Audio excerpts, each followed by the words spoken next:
Greetings to you all. I'm Prophetess Memory MATIMBIRE from Daughters of Virtue and our prayer group, the group of prayer, the group that runs with a vision that says raising the altar of prayer in every woman to their full potential in Christ Jesus, that they may be able to transform the world through prayer in the gospel of our Lord Jesus Christ. No vision yatino manya nayo yekudzidzisa mudzimai kunamata. No vision yatino manya nayo yekudzidzisa ana baba kunamata.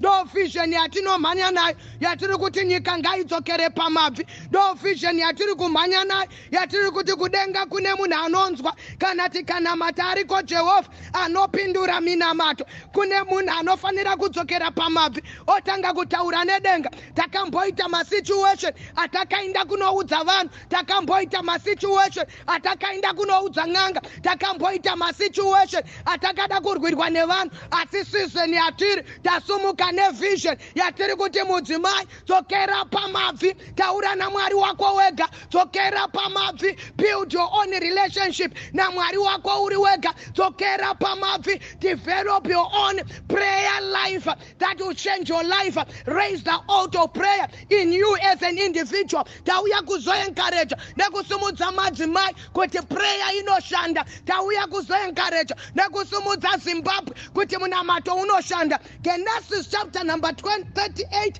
verse number 28. Tauya kuzoencourage nomwe mudzimai wandiri kuda kuti apinde muprayer upenyu hwake huchinje. Wandauya nemusoro weshoko unoti wapabuda sei. Ndapane pawakatarisirwa nedzinza vakati haupabuda.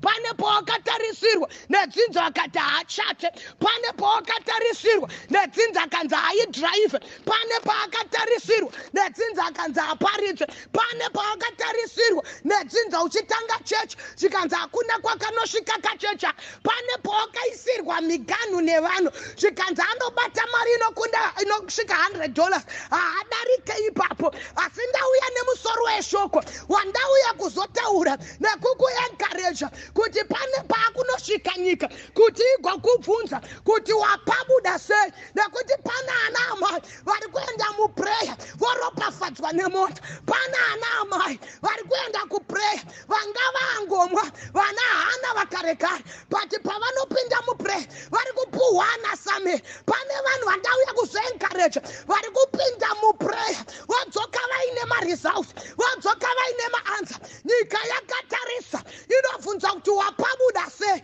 wazvigona sei. Pane patatarisirwa level yataiswa seZimbabwe yekuti nyika yaparara. Pane level yataiswa seZimbabwe kuti apa varume hamuchapabuda. Pane level yataiswa senyika kuti varume izvi hamuchazvigoneri. But ndauya kuzoencourage Zimbabwe kuti there is a time that is about to come yekuti America ichatibvunza kuti mapabuda sei apa. Tanzania ichatibvunza kuti Zimbabwe wapabuda sei. South Africa ichatibvunza mayata paya rimakaterere boshata rimakatariata. Ndichaverenga kubva paverse number 28. Ndiri kunzwa kuda kunamata. Pane munhu anga akatarisirwa wandiri kuda kuti apinde pamuprayer, anga akatarisirwa pasi, wanga wakashoreka. Kune vakakutangira vakaita tumasaisai twekuradza kunge vakuda kubudirira. Kune vakakutangira vakaita twulaita twakapenya penya twekuradza kuti vakuda kuzviita. Kune vakakutangira vakapinda marelationship iwe hauna kana saina. Kune vakakutangira but you are about to surprise them. Pana ana amai vandiri kusimudza izvezvi, pindai muprayer. Wakanza utenge impaka imbopinda muprayer tione Mwari waIsraeri kuti anoramba anyerere.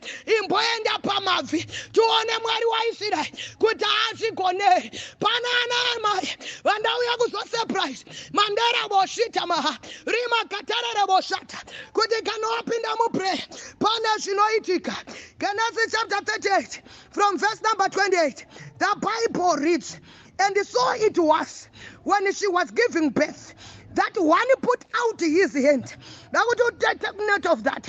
Kuna akatanga kuburitsa ruoko. Mandera boshita mahaya. I feel like praying. Kuna akatanga kuburitsa ruoko. Kuburitsa ruoko andi kuburitsa musoro. Kuburitsa ruoko andi kuburitsa mutumbi wese. Kuna vakango buritsa ruoko chete.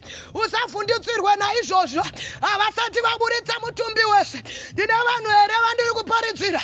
Ndina vanhu here vandiri kuencourage. Ndina vanhu here vandiri kusumudza kuti vapinde mupray. Kuna akangoburitsa ruoko.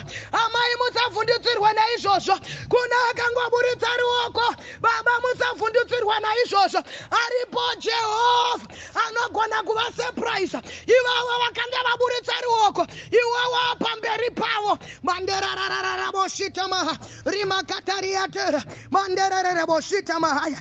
The Bible says that the one put out his hand and the midwives took a scarlet thread and bound it to his hand and saying, this one came out first. Then it happened as he drew back his hand that his brother came out unexpectedly. Unexpectedly. Unexpectedly. Unexpectedly. My business unexpectedly. My ministry unexpectedly. Variko wakaenda kutheology. Variko wakaenda kuma Bible school. But denga kanara fungane zako. You are going to start unexpectedly. Riba katara reboshata. Bauteteri atara. Mandarara reboshita. Rautu pama kepa. Piper not but his brother. He came out unexpectedly. And she said, how did you break through? Panema zimai wandau ya kusencourage. Murena mashita mahaya. Rima katera reboshata. Kuna akanga atanga kuburitsa ruoko.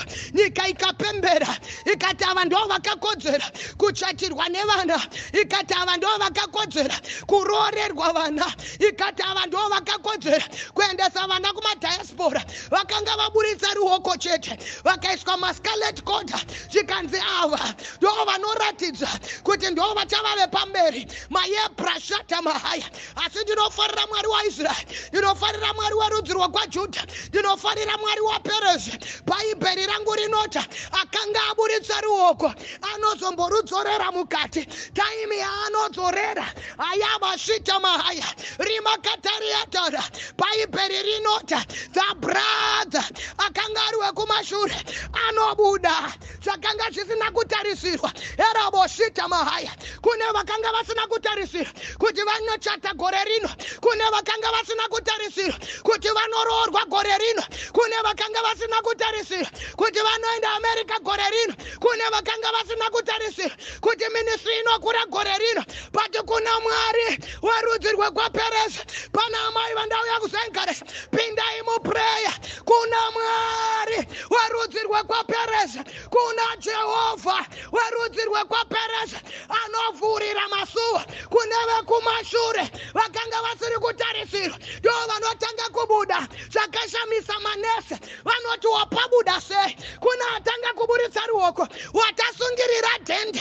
Ko iwe wapabuda sei. Wazoitenga sei mota muZimbabwe yakaoma kudai. Wazochata sei muZimbabwe yakaoma kudai. Eraboshita maha. Mauteteriata. Wapabuda sei. Wapabuda sei. Wapabuda sei. Bhaibheri rangu rinota vanambuya nyamukuta vanorohwa nehana vakati wapabuda sei. Ko zvafamba sei. Ko uyazoenda kumashure sei. Pane vanhu vakuda kusurprise verudzi rwekwako. Pane vanhu vakuda kusurprise vedzinza rekwako. Pane vanhu vakuda kusurprise vekudzinza rekwako. Vanga vakakutarisira pasi. Pane vaifungidzirwa kuti vanganetsewo munyika. Hapana kuiswa ana memory. Pane vaifungidzirwa kuti vanganetsewo mudzinza. Hapana kuiswa ana memory. Kune vakanga vakaburitsa maoko vainzi ava ndo vakafanira. Kune vakanga vakaburitsa maoko vainzi ava ndo vakakodzera. Asi kuna Mwari waIsraeri.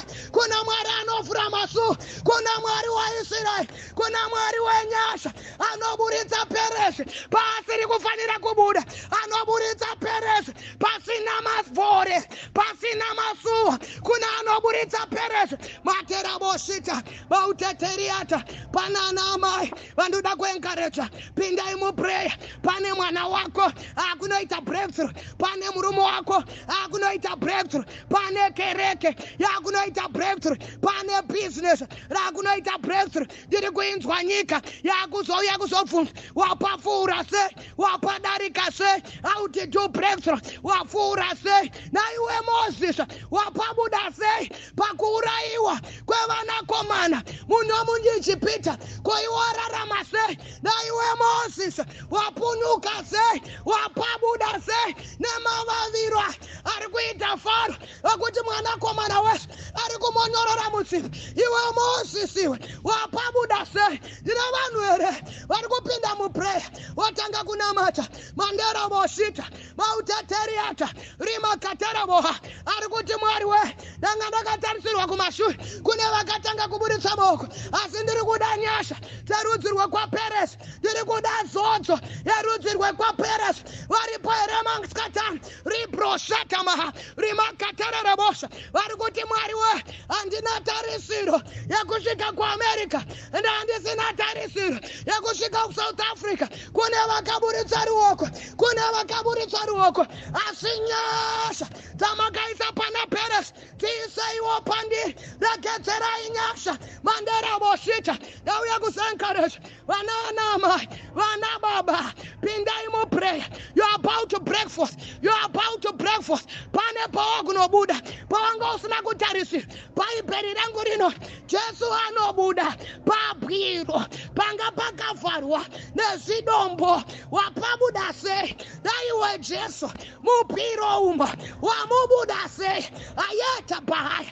Daiwe Peter mutirongo wakaiswa machene magedha akakiwa. Wapabuda sei daiwe Cyrus mandera boshita varipoeranama vanoti tiri mumagaba ezvikwambo zverudzi, tiri mudzihozi dzekuromberwa kwerudzi, takasungirirwa kumwe masikirwa tikanzi hapana chatinoita, tiri marombe, hatiite mari, hatibudirire, hakuna kwatinosvika.